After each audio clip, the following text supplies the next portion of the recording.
আইছো ষ্টুডিঅ'ত মই বন্দিতা লৈ আহিছো ply story presence first on time 8 আপুনি যদিহে এই পৰ্যন্ত ৰন্ধন গেছৰ ই-কেৱাইচি আপডেট কৰা নাই তেন্তে শীঘ্ৰেই কৰক ই-কেৱাইচি আপডেট কিয়নো 16 আগষ্ট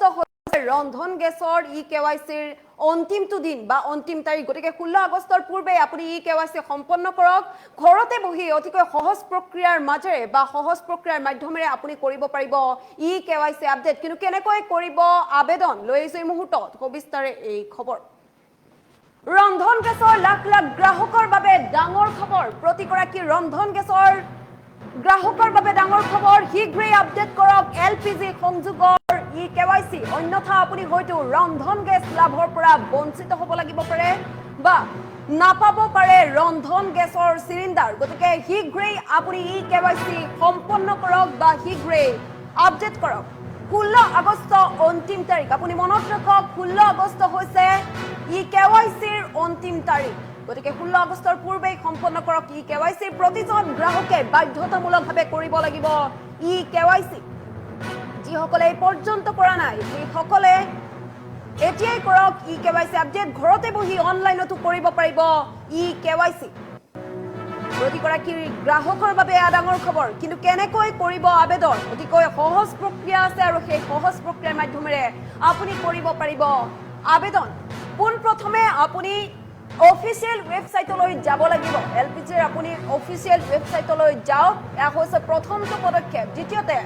বাছনি কৰক আপোনাৰ গেছ চিলিণ্ডাৰৰ কোম্পানীৰ নাম আপুনি বাছনি কৰিব লাগিব গেছ চিলিণ্ডাৰৰ কোম্পানীৰ নাম আপুনি উল্লেখ কৰিব লাগিব 3 নম্বৰতে যদি আপোনাৰ একাউণ্ট নাই তেন্তে নিউ ইউজাৰত ক্লিক কৰক আপুনি নিউ ইউজাৰত ক্লিক কৰিব লাগিব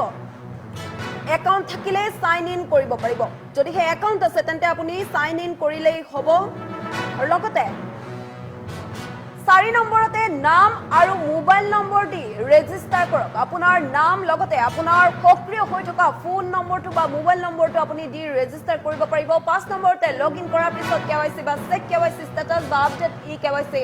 বিকল্প বিচাৰি উলিয়াওক 6 নম্বৰতে আপোনাৰ আধাৰ নম্বৰ প্ৰৱেশ কৰাওক আৰু লগতে এক গুৰুত্বপূৰ্ণ তথ্য প্ৰতিগৰাকী ৰন্ধন গেছৰ গ্ৰাহকৰ বাবে 7 নম্বৰতে আধাৰ লিংক থকা মোবাইলত অহা অটিপিটো দি ভেৰিফাই কৰক আপুনি ভেৰিফাই কৰিব লাগিব অটিপি প্ৰেৰণ কৰা হ'ব আৰু সেই অটিপিৰ সৈতে আপুনি ভেৰিফাই কৰিব লাগিব মোবাইল এপৰ জৰিয়তে কৰিব পাৰিব কেৱাইচি মোবাইল এপ ব্যৱহাৰ কৰিও আপুনি কেৱাইচি কৰিব লাগিব ইয়াৰ বাবে প্লে ষ্টৰৰ পৰা ইণ্ডিয়ান অইল 1 এপটো আপুনি ডাউনলোড কৰিব লাগিব আৰু দ্বিতীয়তে মাই প্ৰফাইল অপচনলৈ যাব লাগিব মাই প্ৰফাইল অপচনত আপুনি ক্লিক কৰক সেই অপচনটোলৈ আপুনি যাওক আৰু লগতে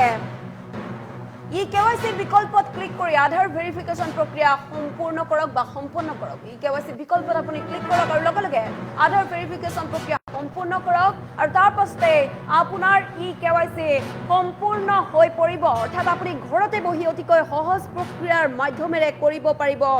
ই-কেৱাইচি আপডেট এয়া ডাঙৰ খবৰ প্ৰতিগৰাকী ৰন্ধন গেছৰ গ্ৰাহকসকলৰ বাবে আপুনি শীঘ্ৰেই ই-কেৱাইচি আপডেট কৰক অন্যথা কিন্তু আপুনি নাপাব পাৰে ৰন্ধন গেছৰ চিলিণ্ডাৰ শীঘ্ৰেই আপুনি ই-কেৱাইচি আপডেট কৰক অন্যথা আপুনি এগৰাকী ৰন্ধন গেছৰ গ্ৰাহক হৈও আপুনি হয়তো বঞ্চিত হ'ব লাগিব পাৰে ৰন্ধন গেছ লাভৰ পৰা গতিকে ঘৰতে বহি আপুনি কৰিব পাৰিব আবেদন অতিকৈ সহজ প্ৰক্ৰিয়া আছে আৰু এই সহজ প্ৰক্ৰিয়াৰ মাধ্যমেৰে আপুনি ঘৰতে বহি কৰিব পাৰিব আবেদন গতিকে শীঘ্ৰেই আপুনি আবেদন কৰক অন্যথা কিন্তু আপুনি বঞ্চিত হ'ব লাগিব পাৰে ৰন্ধন গেছ লাভৰ পৰা গতিকে চিলিণ্ডাৰ সংযোজন থকা গেছ চিলিণ্ডাৰ সংযোজন থকা আপুনি ই-কেৱাইচি কৰিব লাগিব আৰু মনত ৰাখিব যেহেতু ইতিমধ্যেই ই-কেৱাইচি প্ৰক্ৰিয়া চলি আছে গতিকে 1 আগষ্টৰ পৰাই আৰম্ভ হৈছে ই-কেৱাইচি প্ৰক্ৰিয়া গতিকে ই-কেৱাইচি প্ৰক্ৰিয়া যেহেতু চলি আছে গতিকে 16 আগষ্ট হৈছে অন্তিমটো দিন 16 আগষ্টৰ পূৰ্বেই বা 16 আগষ্টৰ ভিতৰত আপুনি শীঘ্ৰেই সম্পন্ন কৰক ই-কেৱাইচি গতিকে ডাঙৰ খবৰ প্ৰতিগৰাকী ৰন্ধন গেছৰ গ্ৰাহকসকলৰ বাবে আৰু এই খবৰটো আপুনি যিমান পাৰে সিমান প্ৰতিগৰাকী গ্ৰাহকলৈ শ্বেয়াৰ কৰক আৰু অৱগত কৰক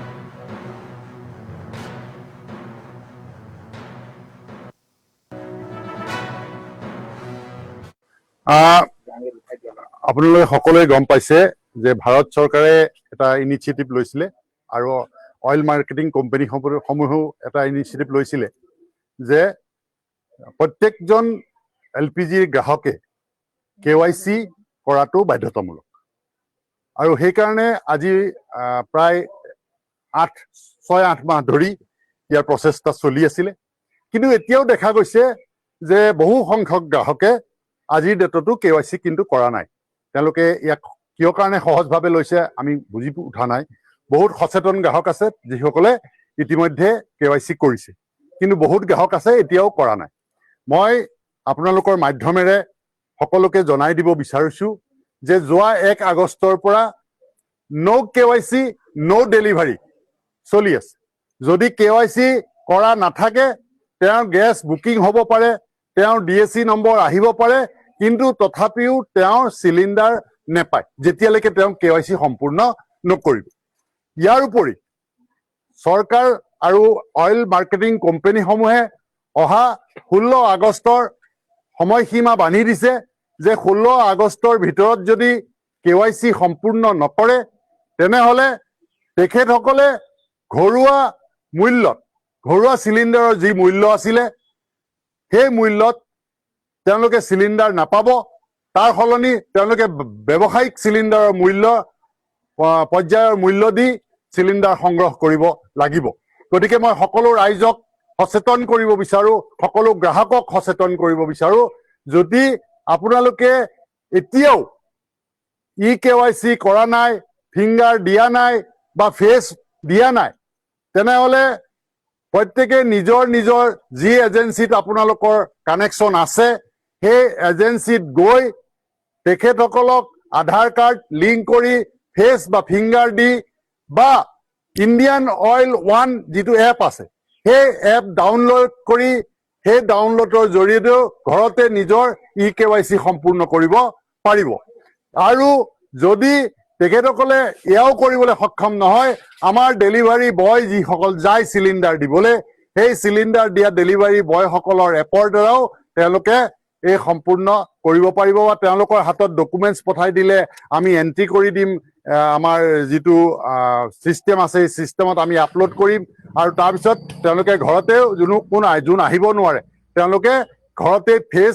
দিব পাৰিব। গতিকে মই সকলোকে অনুৰোধ কৰিছো, যিসকল আমাৰ LPG গ্ৰাহক আছে সেই সকলোকে অনুৰোধ জনাইছো যাতে আপোনালোকে ইয়াক এটা গুৰুত্ব হিচাপে লৈ অতি সোনকালে আপোনালোকে নিজৰ নিজৰ এজেঞ্চিত আহি আপোনালোকৰ KYC সম্পূৰ্ণ কৰক। অন্যথা KYC সম্পূৰ্ণ নকৰা গ্ৰাহকে চিলিণ্ডাৰ নাপাব আৰু অহা 16 আগষ্টৰ পিছত তেখেতসকলে ঘৰুৱা মূল্যত কোনো ধৰণৰ চিলিণ্ডাৰ নাপায়, তেওঁলোকে ব্যৱসায়িক চিলিণ্ডাৰৰ যি মূল্য সেই মূল্য বহন কৰিব লাগিব। ফলস্বৰূপে তেওঁলোকৰ এটা অতিৰিক্ত খৰচা আহি পৰিব। গতিকে মই সকলোকে অনুৰোধ কৰিছো আপোনালোকৰ মাধ্যমেৰে যাতে সকলোৱে এই কামটো কৰে আৰু এজেঞ্চিত আহি KYC সম্পূৰ্ণ কৰে। ধন্যবাদ। প্ৰত্যেকখন ভাৰতবৰ্ষৰ যিমান এজেঞ্চি আছে, ভাৰতবৰ্ষত যিমানকেইটা মাৰ্কেটিং অইল কোম্পানী আছে, HP হওক, IOC হওক বা ভাৰত পেট্ৰলিয়াম হওক, যিমান কোম্পানী আছে সকলোৰে LPG গ্ৰাহকৰ ক্ষেত্ৰত একেই নিয়ম, কমাৰ্চিয়েল মূল্য দিব লাগিব যদিহে KYC নকৰে। আমি ভাবিবলৈ বাধ্য হ'ম বা IOCয়ে ভাবিবলৈ বাধ্য হ'ব যে তেওঁ এইটো ফেক চিলিণ্ডাৰ চলাই আছে, তেওঁ আহিবলৈ মানুহ নাই, সেই ফেক হ'ব পাৰে বুলি সম্ভাৱনাটো দূৰ কৰিবৰ কাৰণে KYC কৰি আছে। KYC সম্পূৰ্ণ কৰাৰ পিছত তেখেতৰ এটা ঘৰুৱা মূল্যত চিলিণ্ডাৰ পোৱাটো তেখেতৰ কাৰণে সহজলভ্য হ'ব। কিন্তু যদিহে KYC নকৰে তেনেহলে তেখেতে কিন্তু ঘৰুৱা মূল্যত চিলিণ্ডাৰ নাপাব আৰু ব্যৱসায়িক মূল্যত চিলিণ্ডাৰ ল'ব লাগিব অহা 16 আগষ্টৰ পৰা। গতিকে মই সকলোকে অনুৰোধ জনাইছো যাতে আপোনালোকৰ পকেটৰ ওপৰত, আপোনালোকৰ খৰচাৰ ওপৰত যাতে